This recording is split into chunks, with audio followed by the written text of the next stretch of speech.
திருப்பூர் பாறைக்குழியில் குப்பைகள் கொட்டுவதை நிறுத்த கோரி 200க்கும் மேற்பட்ட கடைகள் அங்கு அடைக்கப்பட்டிருக்கின்றன. இது பற்றிய கூடுதல் விவரங்களோடு செய்தியாளர் ராமசாமி இணைக்கிறார். விவரங்கள் ராமசாமி.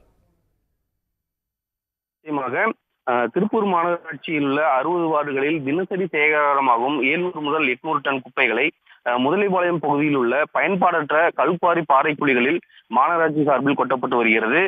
இந்த குப்பைகளை இங்கு கொட்டுவதன் காரணமாக துர்நாற்றம் ஏற்படுவதுடன் நிலத்தடி நீர் மிகவும் பாதிக்கப்படுவதாக அப்பகுதி மக்கள் புகார் தெரிவித்து வருகின்றனர். மேலும் இந்த பகுதியில் குப்பைகளை கொட்டக்கூடாது என பல்வேறு கட்ட போராட்டங்களில் ஈடுபட்டு வருகின்றனர்.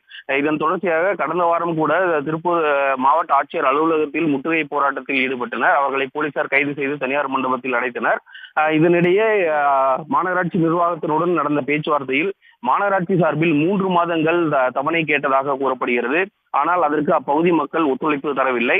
இந்த நிலையில் இன்று மீண்டும் இந்த குப்பை பிரச்சனையை கையில் எடுத்த பொதுமக்கள் முதலிபாளையம் பகுதியில் கண்டன ஆர்ப்பாட்டம் மற்றும் போராட்டத்தில் ஈடுபட்டு வருகின்றனர். இந்த போராட்டத்தில் ஈடுபட்டு வரும் பொதுமக்களுக்கு ஆதரவாக அப்பகுதியைச் சேர்ந்த 200க்கும் மேற்பட்ட வியாபாரிகள் தங்களது கடைகளை அடைத்து இன்று ஒரு நாள் அவர்கள் போராட்டத்திற்கு ஆதரவுகளை தெரிவித்துள்ளனர்.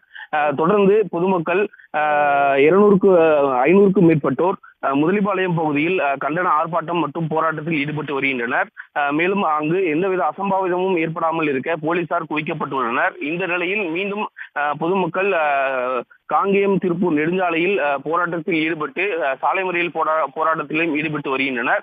இதனையடுத்து போராட்டத்தில் ஈடுபட்டவர்களை போலீசார் கைது செய்து தனியார் மண்டபத்திற்கு அழைத்து சென்று வருகின்றனர். விவரங்களுக்கு நன்றி ராமசாமி. உடனுக்குடன் செய்திகளை தெரிந்து கொள்ள சன் நியூஸ் பெல் ஐகானை கிளிக் பண்ணுங்க.